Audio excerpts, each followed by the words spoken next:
15%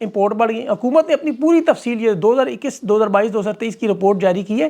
اس economic survey میں یہ تسلیم کر رہے ہیں کہ یہ بری طرح ناکام ہوئے, اور رجیم چینج سے پہلے عمران خان کی حکومت کے ساتھ ان کا موازنہ کریں. صنعتی ترقی 7%, ان کی آج 1%. معاشی ترقی خان کی دیکھیں 6.2%, ان کی آج دیکھیں کہاں پہنچ گئی. یہ خود تسلیم کر رہے ہیں. یہ رپورٹس جو ہیں وہ آپ ان کی ویب سائٹس پہ جا کے پڑھ سکتے ہیں. خود تسلیم کر رہے ہیں کہ عوام کی قوت خرید میں کمی آئی, قیمتوں میں بدترین اضافہ آیا, ٹرانسپورٹ عوام کی پہنچ سے دور, ٹیکسٹائل شعبے میں تباہی بربادی, ملکی قرضوں میں اضافہ 130 ارب کے قرضے, سروسز سیکٹر میں 4 کا ہدف 4% کا اور 1% حاصل ہوا. ابھی جو سعودی عرب اور عرب امارات سے یہ بھیک مانگنے نکلے اور چین بھی گئے, وہاں سوائے نغمے ترانے ڈرامے اس کے علاوہ کچھ نہیں ملا نا. وزیر خزانہ محمد اورنگزیب خود کہہ رہا ہے کہ 1 سال میں ہمارے پاس کچھ بھی نہیں بڑھا سوائے 1 سال میں 1 لاکھ گدھوں گے. کسان کو گندم کی قیمت ادا نہیں کر سکتے, اور 65% آبادی جو میں نے آپ کو پہلے بتایا کہ دیہی علاقوں میں اس وقت جو موجود ہے وہ لوگ کس طرح جائیں, وہ کیا کریں گے, وہ آپ خود سوچیں. اور اس وقت ہر چیز میں پہلے 4 مہینوں میں قرضوں میں 4500 ارب کا اضافہ کر چکے ہیں. صرف مارچ تک 65,000 ارب کا قرضہ. خود حکومت بتا رہی ہے کہ بے روزگاری کی شرح 6.3% ہوگی. 8,70,000 لوگ ملک چھوڑ کر چلے گئے بظاہر ملازمت کے لیے. یہ بھی ایک نیا ریکارڈ لگا ہے. تو اگر آپ کو وقتی طور پر تھوڑا سا فارن ریمیٹنس میں اضافہ نظر آئے تو یہ 8 لاکھ لوگ جو گئے. حکومت کے اتحادی اور خود حکومت مجبور کہہ رہی ہے کہ 3 مہینے ہمارے لیے چلنا بڑا مشکل کام ہے. ہم 3 مہینے کے اندر اسمبلیاں توڑ دیں گے. یہ انٹرنیشنل فرسٹ پوسٹ کی بھی خبر آ چکی ہے سب طرف. اور خود پیپلز پارٹی کہہ رہے ہیں, خورشید شاہ کہہ رہے ہیں ہمیں نہ تو وفاقی بجٹ میں انہوں نے ہمیں کچھ بتایا, نہ ہمیں چین کے دورے کے لیے کچھ بتایا.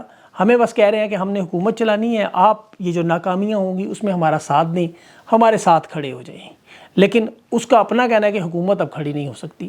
ان کے اپنے وفاقی وزیر خزانہ مصطفیٰ اسماعیل کہہ رہے ہیں کہ یہ 94 وزیر لے کے جو معاملہ چائنا گئے, چائنا میں 95 افراد تھے, اس وہاں پر 2 درخواستیں چائنا سے کی ہیں.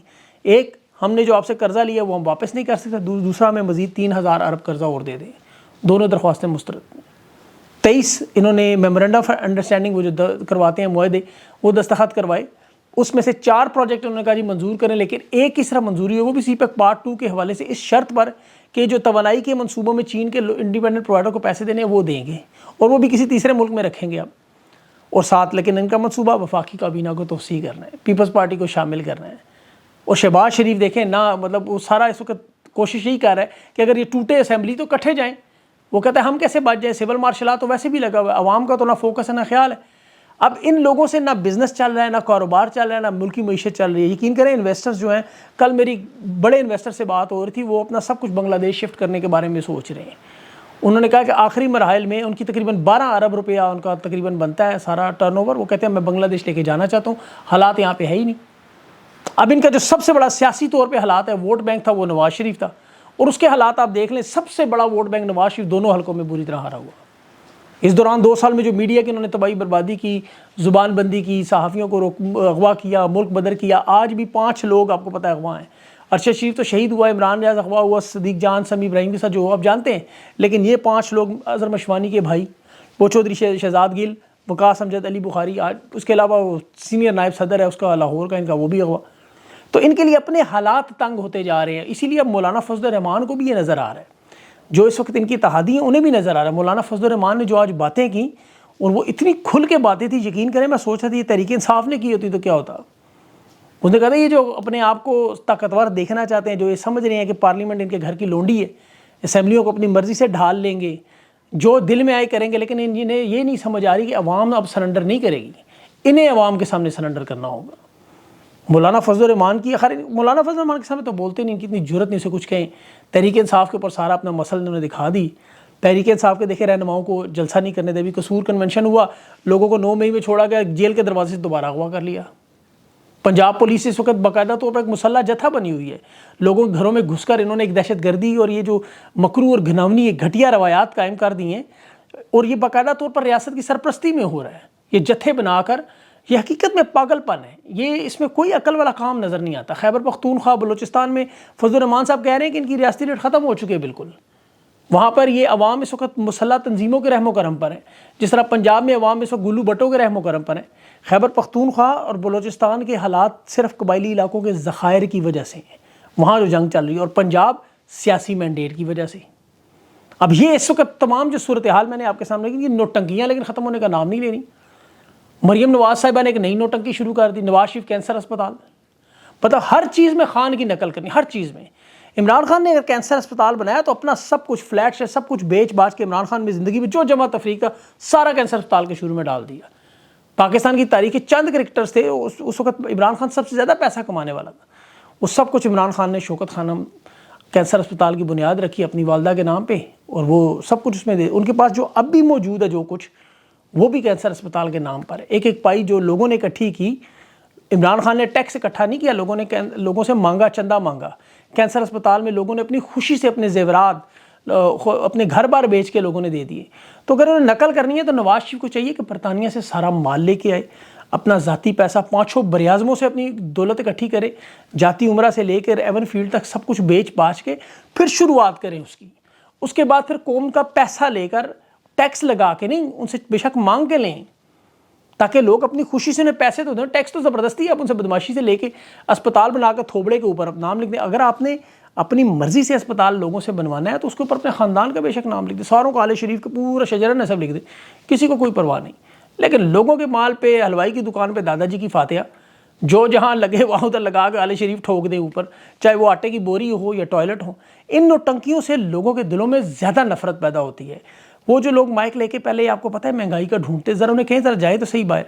حکومت دعوے کر رہی ہے جی ہم نے مہنگائی میں اتنے کمی کر دی، ہم نے اتنا کر دیا، ذرا لوگ ذرا باہر تو نکلے، ذرا کسی دکان پہ مائکرو فون لے کر جائے تو صحیح، پوچھے تو صحیح لوگوں سے کہ کسی کی جرت ہے، پہلے تو عوام کو فیس کر کے دکھا دے کہ حالات اس قدر خراب ہیں۔ یقین کریں کہ لوگ اپنی بچیوں کے جہیز بیچ کر گزارا کر رہے ہیں۔ مڈل کلاس اور لوور کلاس طبقے کی تباہی پھر گئی ہے اس وقت۔ یہ جو 8 لاکھ لوگ ملک سے باہر بھاگے ہیں بیچارے اسی لیے بھاگے ہیں۔ اور اس وقت جو لوگوں کو یہ گوشت کی، مریم نواز کی ایک ٹویٹ تھی کہ 1300 کا ہم نے گوشت کر دیا، اس عید پہ اگر آپ کو گوشت دوبارہ عجیب سا لگے گا تو آپ کو پتہ ہے کیوں؟ کیونکہ سارا آپ نے سال ان کی وجہ سے گدھے کا گوشت کھایا ہوگا، یہ جو بریانیاں آپ کو کھلاتے رہے یا کتے کی بریانی، اس وجہ سے پھر آپ کو یہ گوشت کا ذائقہ مختلف لگتا ہے۔ اور آج ان کے لوگ صرف اور صرف اس کی چمپو چماٹی میں لگے ہوئے ہیں، وہ کوشش کر رہے ہیں کہ زیادہ سے زیادہ حکومت کی پروموشن کرتے جائیں بس، لیکن ان کے پاس کچھ بیچنے کو راہ نہیں ہے۔ اب جو مذاکرات کا معاملہ چل رہا ہے جس پہ عمران خان نے بیرسٹر گور کو کہا، مجھے لگتا ہے کہ اس میں عمران خان نے انہیں اس لیے اجازت دی اتمام حجت پوری ہو جائے کہ یہ جو لوگ بار بار ایک نیریٹو بنا رہے ہیں کہ عمران خان مذاکرات کرنے پہ تیار نہیں ہوتا، بات کرنے پہ تیار نہیں ہوتا، تو عمران خان نے چلے ان کی یہ اتمام حجت پوری کر دیں۔ ماضی میں یہی چیز انہوں نے 2 مئی کو کی تھی، آپ کو یاد ہوگا، جس کے 7 دن بعد پھر 9 مئی کرنا پڑا کہ وہ مذاکرات عمران خان نے ان کی بات مان لی کہ چلو مذاکرات کرتے ہیں۔ شاہ محمود قریشی، فواد چودھری گئے تھے، جس پر انہوں نے کہا تھا نہیں جب تک بندیال موجود ہے ہم انتخابات نہیں کروائیں گے، اور پھر معاملہ وہیں ختم ہوگا۔ اسی طرح یہاں پہ بھی بات ہوگی، عمران خان نے جو ہی کہنا ہے مینڈیٹ ہمارا واپس کرو، وہ ہم مذاکرات وہیں ختم ہو جائیں گے۔ تو اس لیے ان مذاکرات میں کوئی دم نہیں ہوگا، لیکن اصل معاملہ اتمام حجت پورا ہو جائے گا، پھر یہ لوگ یہ نہیں کہہ سکیں گے ہم نے مذاکرات کی کوشش کی، خان کی طرف سے خان کسی کے ساتھ بیٹھتا نہیں۔ تو عمران خان یہ تمام حجت پوری کریں، میرے خیال میں مذاکرات کا کوئی فائدہ نہیں ہوگا، کیونکہ جن سے مینڈیٹ لینا ہے ان کے ساتھ کیا مذاکرات ہو۔ تو اس لیے اس پہ زیادہ امید مجھے نہیں ہے۔ مجھے امید یہ جو الیکشن کمیشن کا کل معاملہ ہے اگر یہ ریورس ہوتا ہے تو پھر مینڈیٹ تحریک انصاف کے پاس واپس آئے گا، اس کے بعد خود معاملات ٹھیک ہوں گے۔ اپنا خیال رکھیں، مجھے اجازت دیں، اللہ حافظ۔